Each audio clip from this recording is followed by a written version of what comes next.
샬롬, 반갑습니다.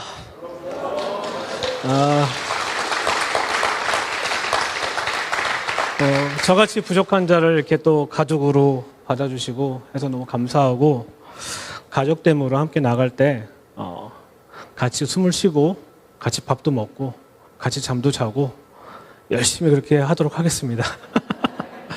혹시 제가 자더라도, 잘 때 이를 갈더라도 밟지 마시고 깨우지 마시고 그랬으면 좋겠습니다. 자, 오늘 말씀은 여러분들이 다 아시는 말씀이에요.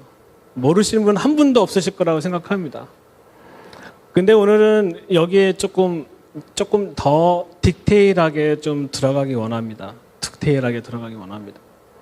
요한복음 2장에 있는 가나 혼인잔치의 이야기를 여러분은 다 아실 것입니다. 가나 혼인잔치에 예수님 어머니 마리아가 참석을 하고, 마리아가 딱 참석하고 난 다음에 뭐가 떨어지기 시작했죠? 다 아시죠? 포도주가 떨어졌는데 뜬금없이 누구를 찾으시죠? 예수님을 찾았는데 예수님이 뜬금없이 뭐라고 말씀하시냐면 내 때가 아니다라고 얘기하죠. 근데 갑자기 마리아는 또 뜬금없이 이렇게 얘기합니다. 누구한테? 하인들한테. 뭐라고 얘기해요? 네? 그가 말씀하신 대로 하라. 예수님은 여기서 더 이상 내 때가 아니니까 마리아여 저리 가십시오라고 하지 않고, 도망가지 않고 무슨 일을 하기 시작하냐면 그 하인들에게 항아리에 뭐를 채우라? 물을 채우라. 그리고 두 번째, 그 물을 누구한테? 연회장에 갖다 주라가 여러분이 다 아시는 얘기죠. 그렇죠? 그러면 저는 이스라엘 왔으니까 조금 여기서 더 디테일하게 한번 들어가 보도록 할게요. 가나안 혼인잔치에 유대인의 결례에 따라, 전통에 따라 돌 항아리 몇 개가 있었다고 그랬어요? 6개요. 이스라엘 사람들의, 제가 지난번에 설교를 했을 때 유대인의 모든 삶에는 어디 중심이 있었다고 했냐면 성전에 있다고 했습니다. 그리고 그들은 이 성전의 개념을 어디다까지 뒀냐면 자신의 집에까지 뒀어요. 그래서 자신의 집에 들어갈 때 항상 뭘 하냐면 손과 발, 혹은 정말 믿음이 세신 분들은 손, 발 씻고, 잠깐 조금 날라릴 경우에는 손만 씻으면서 정결 의식을 하고 어디로 들어가요? 집에 들어가요. 왜 집에 들어갈 때 손을 씻을까요? 바로 성전이기 때문에 그래요. 성전이란 개념이 그런 개념이 있는 것이죠. 근데 이 연회장에 돌 항아리가 있어요. 돌 항아리가 있는데, 여러분이 왜 진흙 항아리도 아니고 요한은 돌이란 단어를 굳이 썼을까? 생각해 보신 적 있나요? 전 이런 게 되게 궁금해요. 이런 게 되게 궁금하고, 그래서 그걸 찾아봐요. 그리고 공부해봐요. 이스라엘에서 가장 중요한 개념이 정결의식을 하는데, 이 정결의식을 하는 물은 생수가 되면 안 돼요. 우리가 쓰는 수돗물이나 그런 물이 되는 게 아니라 어떠한 물이어야지만 되느냐?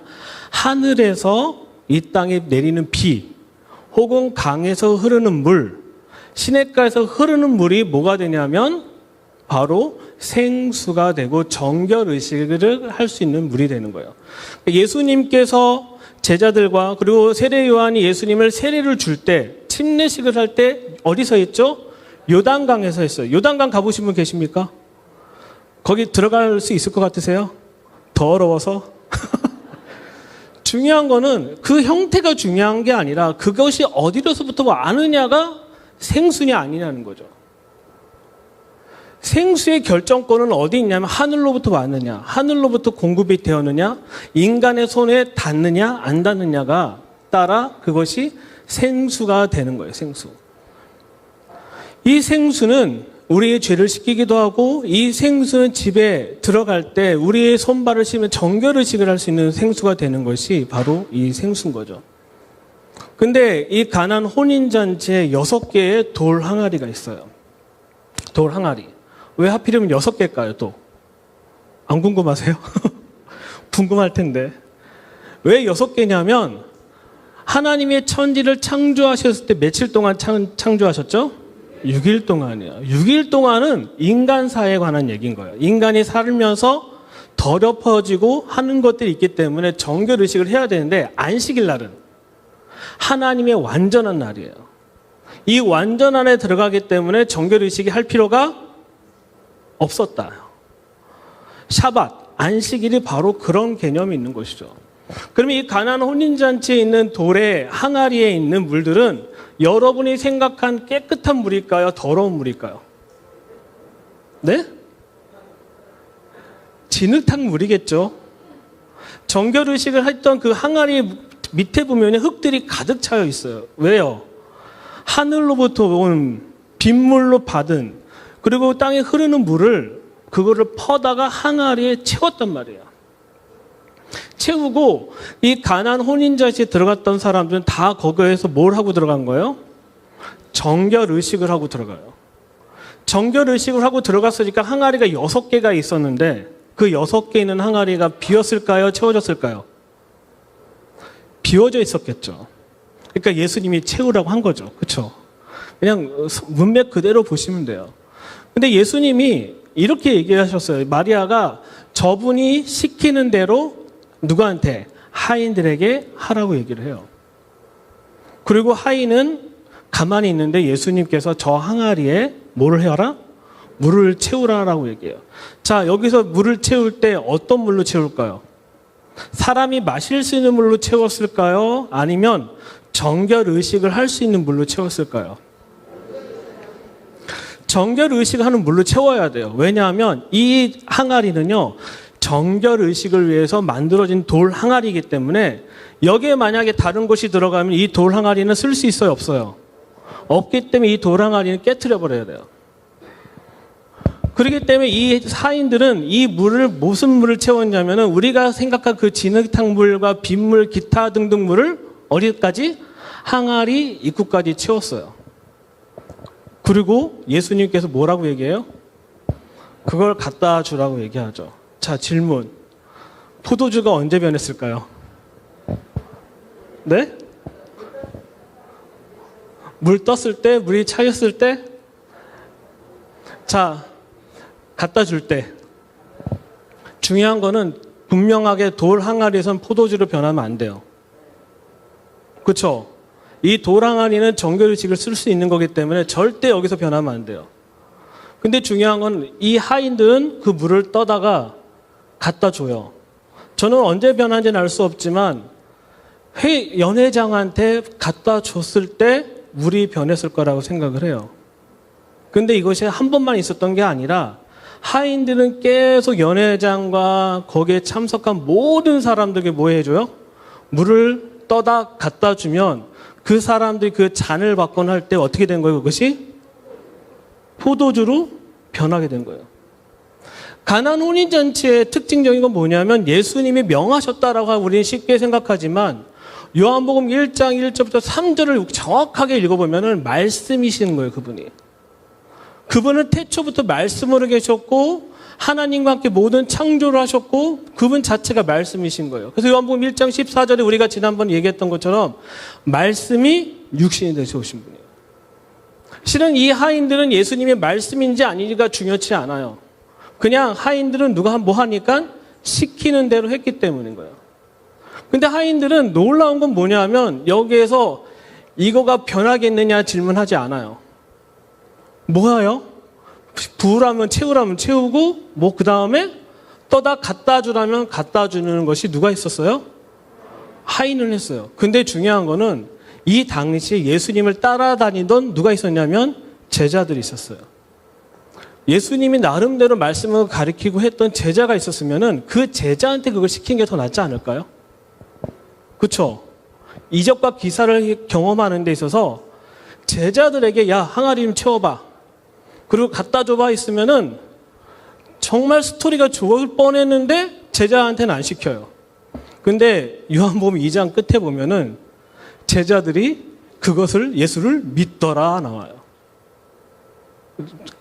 저는 여기에서 이 본문에서 너무너무 놀라운 걸 발견한 게 뭐냐면 마리아의 믿음이 아니라 예수의 말씀, 예수 그리스도의 말씀을 그대로 아무 생각 없이 혹은 그대로 그 명령에 따라 한마디 토를 다하지 않고 그것을 행했던 하인들이 놀라운 믿음이라는 생각인 거죠.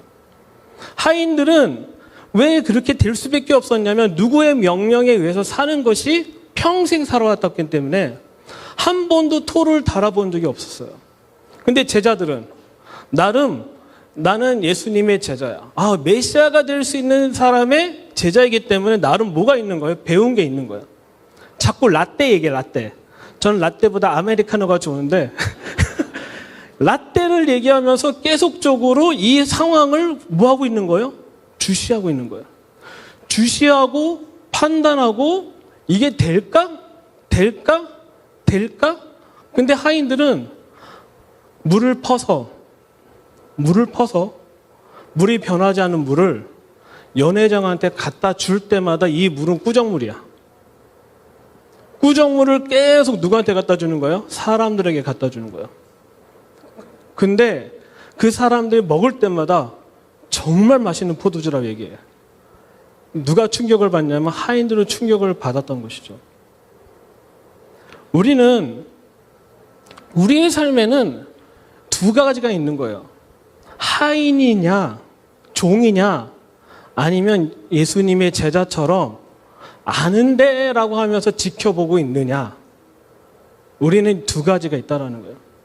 왜 우리가 믿음의 영역에 대해서 너무 약한 거 뭐냐면 내가 가지고 있는 것이 너무 많기 때문에, 내가 경험한 것 옛날 과거형이 너무 많기 때문에 현재형에서 질문하고 도전을 줬을 때 우리는 나갈 수 없었다라는 걸 볼 수 있는 것이죠. 전 이 가나안 혼인잔치에서 가장 중요한 거는 주인공은 누구였냐면 바로 하인이에요. 하인은 예수님의 말씀을 그대로 지키고 그대로 행했던, 그리고 놀라운 것을 계속 경험했던, 포도물이 포도주로 변했던. 자, 중요한 거는요, 이 잔을 떠다 준 건 아니고 분명히 항아리를 떴겠죠. 주전자에 떴겠죠. 그쵸? 이제 여기서 좀 디테일하게 들어가는 거예요. 그쵸? 그럼 주전자에서 컵에다 부었을 거 아니에요. 그럼 주전자는 물일까요? 포도주일까요? 아니죠. 그러면 주전자 갖고 다시 물에 담글 수 없잖아요. 그렇잖아요. 상식적으로. 그러면 계속 뭐 한 거냐면 그 사람들 앞에서 물이 포도주가 되는 것을 계속 보여주고 있었고 그 항아리를 펐었던 것이죠. 저는 여기서 군사의 모습을 봐요. 군사라는 건 뭐냐면 뭐에 토를 다지 않은 거예요. 그 명령한 거에 의해서 그것대로 진행하고 준행하는 사람인 것이죠. 근데 중요한 거는 어떤 사람은 항아리에 물만 채우는 하인이 있다라는 거예요. 어떤 사람은 물만 채우고 끈타고 있는 사람이 있는가 반면에 어떤 사람은 그 채운 물을 정말 연회장까지 갖다 주는, 다시 다른 말로 표현하면 예수님의 재림 때까지 그 물을 채워서 그것을 가져가는 삶이 있었다라는 걸 우리가 보게 되는 것이죠. 왜 제가 이런 얘기 하냐면 우리는 가나안 혼인잔치 물이 포도주가 되어 이 기적만 보지만 이 기적을 이루는 그 사람, 그 하인과 종의 삶이 어땠냐는 것을 여러분에게 질문하고 싶은 거죠. 한 10m도 됐을 거고 20m 됐지만 그 떨리는 마음으로 10cm, 1m, 10m를 갈 때마다 무슨 마음으로 갔을까요? 근데 놀라운 거는 저는 여기서 놀라운 거 반전이 뭐냐면 하인은 이렇게만 하면 돼요. 저분이 시켜서 했어요. 라고 하면 돼요. 그렇죠? 우리는 믿음의 삶을 살아가는데 핑계거리를 찾는 게 아니라 누가 시켜서 했어요? 그러면 돼요? 예수님이 시켜서 했어요. 라고 하면 되는데 우리는 그 핑계거리를 자꾸 나와 환경에서 찾고 있는 모습을 발견하고 있다는 것을 볼 수 있죠. 근데 이거랑 똑같은 사건이 뭐가 있냐면 바로 여호수아 6장에 있는 얘기예요. 여호수아 6장. 여기서도 말하지 않아요. 말하지 않는데 여호수아 6장에 보면은 6장 보기 전에 5장을 먼저 보면은 먼저 첫 번째 뭐 하냐면 할례산에서 할례를 받아요. 이스라엘 백성이 가나안 땅에 들어와요. 가나안 땅에 들어오는데 6월절 되기 전에 할례산에서 할례를 받아요. 근데 우리는 보편적으로 길갈이 여리고 맞은편이라고 하지만 조금만 공부해 보면은 할례산이 없어요, 거기에. 할례산이라는 건 뭐냐면 할례를 행할 수 있는 곳이거든요. 사진을 좀 보여주셨으면 좋겠어요. 여기가 이제 길갈이라고 추정이 되는 곳이고 저 발바닥 같은 모양이 있어요. 저기가 동그랗게 쭉 둘러싸여 있는데 잘 사진이 안 보이긴 하지만 저기가 이제 길갈이라고 추정이 되는 곳이에요. 또 다음 사진 한번 보여주실까요?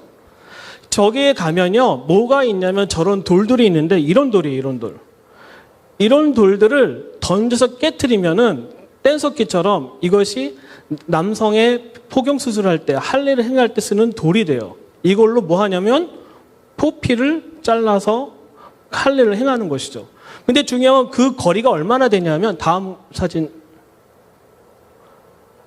지금 현재 보고 있는 게 열이고요. 다음 거 없나요? 예, 거기. 자, 여기가 어디냐면은 두 군데가 이제 길갈이라는 곳이 추정이 되는 곳이, 하나는 15km 떨어진 곳이에요. 여리고부터 15km 떨어진 곳이고, 또 다른 하나는 35km 떨어진 곳이에요. 근데 35km 떨어진 곳이 어디냐면 할례산이 있는 곳이에요. 할례산. 할례산에서 할례를 하고 난 다음에 그 다음에 이제 보시면 할례를 하고 난 다음에 그 다음 단계를 보면은 이 사람들이 여리고까지 오는데 보편적으로 남자가 혹은 사람들이 하루에 걸을 수 있는 거리가 얼마 되냐, 보통 30km에서 60km 정도가 돼요. 60km가 돼요. 조금 이제 감이 오시죠? 그럼 무슨 얘기냐면은 할례를 행하고 6월절이 지나고 난 다음에 여호수아 6장에 딱 들어가서 하나님께서 여호수아 군대 장관에게 하나님께서 말씀하셔서 여호수아가 딱 그 말 듣고 뭐 하라고 해요? 가나안 땅 여리고성을 점령해야 되는데 이제 거기를 몇 바퀴 돌라? 7바퀴 돌라고요. 근데 중요한 건 백성들의 반응이에요. 저 할례 해갖고 도저히 못 갈 것 같아요 라고 얘기하지 않아요. 아무런 토를 달지 않고 지금 이들이 어떻게 하냐면은 여기 말씀 구절에 보면 제가 여호수아 6장 12절에 보면은 여호수아가 아침 일찍이 일어나리라 제사장들이 여호와 궤를 메고라고 해요. 이들이 여리고성을 돌기 위해서는 몇 시에 일어나야 되냐면 새벽 한 4, 5시에 일어나야 돼요. 4, 5시에 일어나서 대충 밥을 먹고 여리고까지 한 바퀴 돌고 30km 혹은 60km까지 갔다가 저녁 때쯤 어디에 도착해요? 다시 길갈에 도착을 해요. 그리고 저녁밥 대충 먹고 피곤하니까 자죠. 자고 난 다음에 그 다음날 또 일어나서 새벽에 또 그걸 며칠 동안? 7일 동안. 7일 동안 했던 것이 바로 여리고성을 돌았던 거예요. 자, 이스라엘 백성은 지금 예수님의 제자의 모습인가요? 하인의 모습인가요? 하인의 모습이에요. 어떠한 토를 달지 않고 그 길을 계속적으로 걸어가면서 살아내는 모습을 보여주고 있는 것이죠. 여러분 한번 우리 청년들 나중에 오면 한번 15km 한 바퀴 여리고성 한번 돌아볼까요? 한번 죽을 것 같은데 6월절 딱 지나서 하면은 선교사님 이런 데 왜 가요? 라고 할 수도 있죠. 두 번째, 군사만 간 게 아니에요. 여기 성경을 읽어볼 때는 중요한 건 강한 군사라고 얘기하지만 강한 군사의 가장 첫 번째 문장이나 첫 번째 장을 보면 항상 뭐 여호와께서 명하셨으니 강한 군사지 우리가 스스로 강한 군사가 아니에요. 여리고성을 돌 때 법궤 앞에 누가 있냐면 강성한 남자가 갔다라고 표현을 하고 있어요. 강성한 남자. 이해되시죠? 근데 이 강성한 남자가 진짜 강성한 남자일까요? 지금 포경 수술한 지 얼마 안 됐잖아요. 이러고 갔을 텐데? 아무리 칼을 들었어도 이러고 갔을 텐데? 그 강성한 남자들이 여리고를 돌 때마다 늘 생각했던 건 뭐냐면 여호와의 말씀인 거죠. 왜냐하면 그들은 가나안 땅에 들어올 때도 언약궤가 먼저 들어왔고 하나님의 말씀의 성취가 실제적으로 이런 걸 경험했기 때문에 그들은 실은 길갈에서 15km가 됐을지 30km가 됐을지 우리가 정확하게 알 수 없지만 그 60km가 되는 거리를 매일매일 아무 말 없이 강성한 자와 어린 백성들이 함께 그 길을 뭐 했다? 걸었다. 6일 동안. 우린 여리고성을 도는데 그냥 여기 한 바퀴만 돌지라가 아니라 그 여정이 있었을 거 아니에요. 과연 이것이 무너질까? 안 무너질까? 생각 안 했을 것 같으세요? 이 뜨거울 때 여러분 지금 현재 한국에 제가 오자마자 제일 힘들었던 게 뭐냐면 너무 습해갖고요. 얼굴에서 땀이 계속 나는데도 불구하고 죽을 것 같이 힘드는데 심지어 이스라엘은 6월절이 지나고 난 다음에는요, 해가 그때부터 뜨거워지거든요. 근데 거기를 매일 30km에서 60km, 그냥 반올림에서 뚝 중간해서 45km 정도를 날마다 걸어서 여리고까지 갔다 왔습니다. 아까 여리고성 한번 보여주시겠어요? 여리고성? 네, 저 여리고성이거든요. 저 여리고성은 30분이면 돌아요. 30분. 몇 분이요? 30분이면 돌아요. 근데 저 30분 한번 돌기 위해서 하루 종일 건너가서 한 바퀴 돌고 다시 본진으로 돌아왔던 것이 이스라엘 백성이 해왔던 거죠. 우리가 다음 7장에서 아간의 범죄는 나중에 뒤쳐주고요. 군대는요, 저는 이렇게 생각을 해요. 요한복음 2장에 있는 하인의 삶을 살지 않으면 군대가 될 수가 없어요. 하나님의 말씀을 의지하지 않고 내가 원하는 타이밍에 이 물이 변하기를 계속 기대한다라면 할 수가 없어요. 두 번째는 하나님의 방법으로 해야 돼요. 이스라엘 이 하인들이 생수를 갖다 놓은 게 아니라 정결한 물을 계속 어디다 돌 항아리에 채웠어요. 많은 분들이 돌 항아리에 채우는 믿음은 강성해요. 눈에 보이니까. 열심히 채워요. 라떼 하면서 계속 채우지만 그 물을 떠다가 진짜 그 물 떠다가 나의 삶을 주님께 드리는 그 여정 속에서는 우리가 너무너무 믿음이 약할 수 있다라는 걸 볼 수 있죠. 실은 저는 좀 원칙이 하나가 있어요. 제가 살지 않은 건 설교하지 말자라는 주의예요. 실은 이 본문도 해야 되나 말아야 되는 고민을 3일 전부터 계속 해왔어요. 결정은 했었지만. 근데 우리 한마음 수양회 했을 때 여러분들이 다윗의 새 용사에 관한 얘기를 나누고 아내가 저한테 연락이 왔어요. 문자로. 자기야, 왜 이런 얘기가 있었냐면 기도의 집을 내려놓겠다고 했었거든요. 오자마자 목사님한테 못하겠다. 죽을 것 같다 나. 왜 그러냐면 하나님이 하신다고 했는데 아직 변하지 않았으니까, 하나님이 해주신다고 했는데 변하지 않아서 죽을 것 같다. 그래서 한 달 전에 제가 할 수 없기 때문에 모든 걸 다 내려놓고 못하겠다라고 생각하고 얘기했었죠. 그리고 아내도 아무 말 안 하고 있다가 그날 저한테 카톡 문자를 보냈어요. 다윗의 새 용사가 그 다윗한 소리를 듣고 베들레헴에 있는 우물에 물을 떠다가 가는데 블레셋을 다 쳐부시고 들어갔는데 우리는 지금 블레셋 앞에서 멈춰 있는 거 아닐까? 하나님이 그만두라는 얘기를 안 주셨어. 그 얘기하는데 저는 너무너무 마음이 막 뛰기 시작한 거죠. 아직도 물도로 못 갔는데, 아직까지 물도로 못 갔는데 내 앞에 있는 블레셋 때문에 더 이상 못 간다면은 정말 내가 하나님 말씀을 살아내는 사람일까? 계속 그 고민이 있었습니다. 근데 그날 아침에 아내가 그 문자를 보내주고 바로 그 본문을 목사님께 보내드린 거예요. 왜냐하면 여러분에게 당당하게 이제 이 본문을 얘기할 수 있어요. 저는 이 물을 떠다가 변하든 안 변하든 간에 주님이 오실 때까지 그 길을 가기로 결정했으니까. 이것은 라떼가 아니라 저는 라떼가 싫어요. 지금 현재여야 된다고 생각을 해요. 과거에 내가 어떤 걸 했던 거 중요한 게 아니라 지금 현재 내가 무엇을 하고 있느냐가 중요한 것이죠. 우리는 제자의 모습이 있을 수 있어요. 근데 제자들은 늘 뭐만 해요? 지켜보고만 있어요. 진짜 되냐? 하지만 종은 삶을 변화시켰던 놀라운 역사가 있었던 것이 종의 삶이었다라고 생각합니다. 여러분의 삶 가운데는 지금 어디가 중심이 있습니까? 어떤 분은 항아리에 물만 채운 분만 있을 거라고 생각을 해요. 그걸로만 만족하신 분이 있을 것이고요.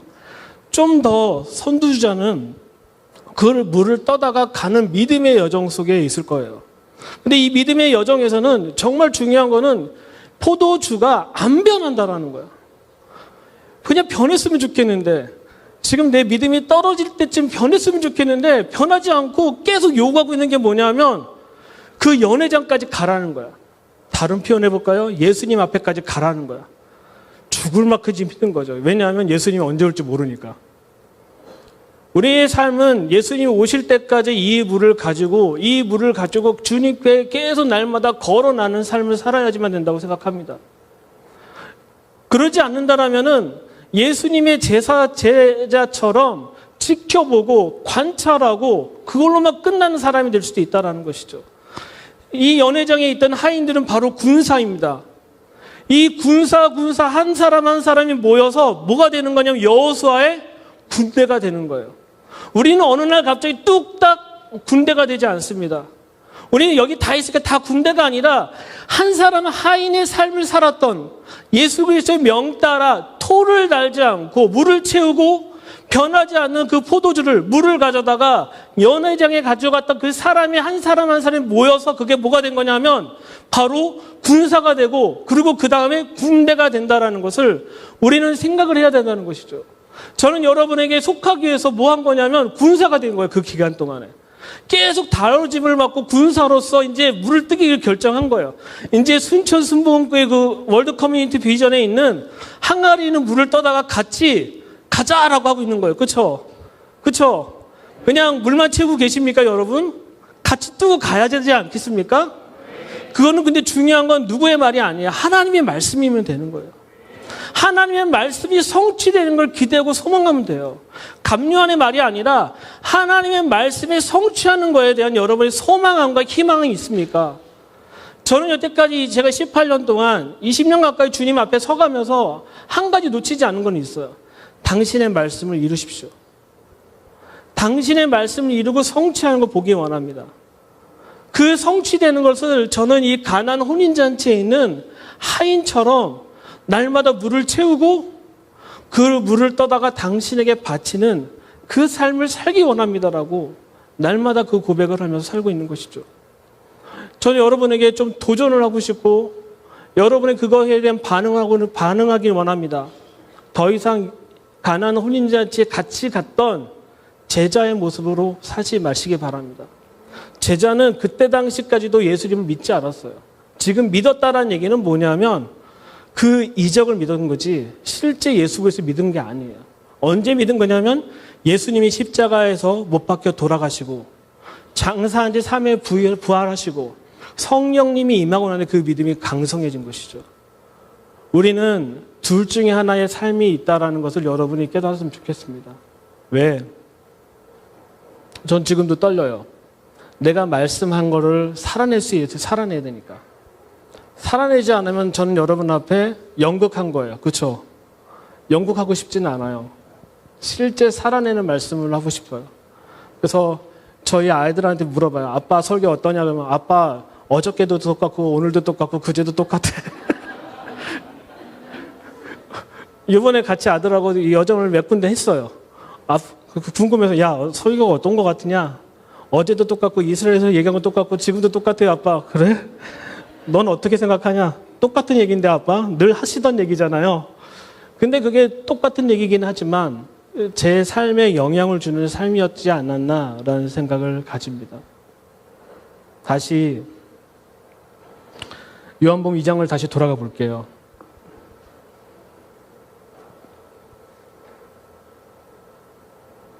1절 사흘 되던 날에 갈릴리 가나안 혼인에 있어 예수의 어머니도 거기 계시고 예수와 그 제자도 혼인의 청함을 받았더니 라고 하고 있습니다. 청함은 다 받아요.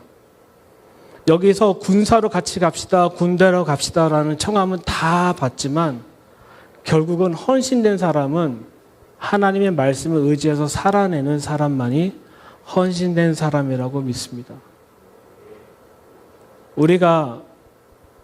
제가 함께 먼저 군사로서 주님 앞에 헌신되지 않는다면 군대로 나아갈 수 없음을 여러분이 명심하셔야 될 거라 생각합니다. 여호수아 그 장관이 만군의 여호와의 말씀이 그에게 임하고 그 임한 말씀을 그대로 전했을 때 군대가 되어 이스라엘 백성이 군대가 되어 여리고성을 돌았던 것처럼 예수님께서 말씀이 육신이 되셔서 그 말씀을 하인들에게 전했을 때 그 하인들이 그 명령대로 물을 떠다가 연회장에 갔던 것처럼 여러분의 삶 가운데 영향을 주고 여러분의 삶의 중심이 어디인지를 여러분이 분명히 인식하지 않는다면 여러분은 계속적으로 세상의 명령을 듣든지 하나님의 명령을 듣든지 둘 중에 하나밖에 할 수 없는 상태인 것을 여러분이 아셨으면 좋겠습니다. 여러분이 이 시간 결단을 하셔야 될 게 뭐냐면 난 여호와로께만 영향을 받겠습니다. 하나님의 말씀으로만 영향을 받겠습니다는 고백하시기 바랍니다. 그래야지 군사가 되고 군대가 될 수 있습니다. 정말 떨리지 않습니까? 왕의 군대가 되고 싶지 않습니까? 여러분 왕의 군대가 되고 싶지 않습니까? 그러면 여러분 누구한테 영향을 받고 누구의 명령에 따라 움직여야 됩니까?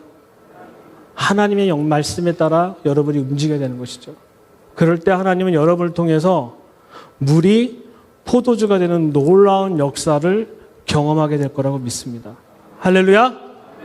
물은 더러운 물입니다. 다른 말로 할까요? 여러분의 상태는 중요치 않습니다. 여러분의 상태는 중요치 않습니다. 제일 중요한 게 뭘까요? 명령에서 움직이는 군사가 되어야 된다는 거예요. 나 아프니까, 나 못한다가 아니에요. 여호수아가 여리고성을 넣을 때 그 강성했던 모든 남자는 상태가 어땠어요? 상태가 안 좋았어요. 안 좋았는데 여리고성은 문 닫혔어요. 왜 닫혔을까요? 하나님이 그들과 함께 있다는 얘기 들었기 때문에. 우리는 우리의 상태에 의해서 내가 군사가 되냐 안 되냐를 자꾸 판단하고 있습니다. 군사는요, 내 상황이 중요한 게 아니라 내가 누구의 명령을 따라 움직이느냐가 더 중요한 거예요. 그리고 이 하인들이 말랐던 물은 생수가 아니라 정말 깨끗한 물이 아니라 진흙탕 물을 계속적으로 날라주고 있는 상황 속에서 그 변하고 있다는 거죠. 지금 여러분의 상황이 중요하다고 생각하십니까? 여러분의 상황은 절대 중요하지 않습니다. 하나님의 말씀이 여러분에게 진짜 임하게 된다면 그 말씀에서 그 모든 상황과 환경을 뚫고 그분의 말씀에 그분의 언약을 성취하게 된다는 걸 여러분이 믿으시기 바랍니다. 여호수아 군대들은 여호수아가 그 사람들과 함께 여리고성을 돌 때 거긴 어린아이도 있었을 것이고 할례를 받은 사람이 대부분이었겠죠. 계속 쩔뚝거리면서 그 길을 가는데 그들의 상황은 중요치 않다라는 거죠. 왜? 하나님의 말씀은 성취가 되기 때문에. 우린 그 상황이 중요한 게 아니라 나의 어떠함이 중요한 게 아니라 그분의 말씀에 의지해서 움직이는 것이 진정한 군대인 것을 여러분이 다시 한번 깨닫으면 좋겠습니다. 우리가 어떤 환경과 우리의 컨디션이 중요한 게 아니에요. 군대는. 그 명령에 의해서 움직이는 게 더 중요해요. 그러면 그 명령에 움직이는 것은 세상의 군대는 각각의 병사의 컨디션이 중요하겠지만 하나님의 군사와 군대는 누가 명령했느냐에 따라서 달라진다는 거예요. 하나님의 말씀에 의해서 명령을 받은 우리는 그 말씀에 의지해서 움직일 때 나의 상황과 나의 컨디션은 중요치 않다라는 걸 여러분이 분명히 아셨으면 좋겠습니다. 그럴 때 여러분의 삶 가운데 주님께서 계속적으로 군사로서 군대로서 계속적으로 이끌어 가실 거라 믿습니다. 아멘. 저는 여러분에게 요청합니다. 더 이상 요한복음 2장에 있는 제자처럼 지켜보고 판단하는 사람이 되지 않았으면 좋겠습니다. 라떼라고 자꾸 얘기하면서 지켜보지 않았으면 좋겠습니다. 왜? 차라리 하인이 되십시오. 아무것도 못한 하인이지만 그 예수님의 말씀에 의지해 그 환경과 그 변하지 않는 물을 그것을 그냥 갖다 주는 하인의 믿음처럼 여러분이 그 군사의 삶을 살 때 여호수아 6장에 있는 군대가 되어 여호와의 말씀을 가지고 실제적으로 그 성을 무너뜨리는 능력이 드러나는 그 삶의 여정을 여러분이 할 수 있을 거라고 생각합니다. 아멘. 우리 이 시간 기도하면서 주님께 나아갔으면 좋겠습니다. 우리 딱 두 가지만 기도했으면 좋겠습니다. 우리는 지금 손에 더러운 물이 있고 내 상황과 환경에 맞지 않는 물들이 있습니다. 하지만 중요한 거는 누가 명령에 따라 그 물을 가지고 가고 있느냐가 더 중요하지 않겠습니까? 하나님, 제가 예수님의 제자처럼 지켜보는 자가 되지 않게 하여 주십시오. 그냥 라떼는 어떻습니다라고 하는 것이 아니라 하인처럼 그 말씀에 의지해서 그 물을 채우고 그 물을 떠다가 포도주로 변할 때까지 믿음이 변하지 않는 마음으로 갖고 주님 앞에 나아가게 하여 주십시오. 주님께 결단합니다. 주님께 나아가기 원합니다. 주님께 결단하고 나아갑니다. 주님, 이 시간 하인의 믿음을 주시기 원합니다. 지금 내 상황과 문제가 변하지 않더라도 당신의 말씀에 의해 주님께 나가기 원합니다. 지금 내 상황과 환경이 변하지 않더라도 당신의 말씀에 의지하여 내가 먼저 군사가 되기 원합니다. 주님께 이 시간 주여 외치고 주님께 고백하며 주님께 나아가겠습니다. 기도하겠습니다.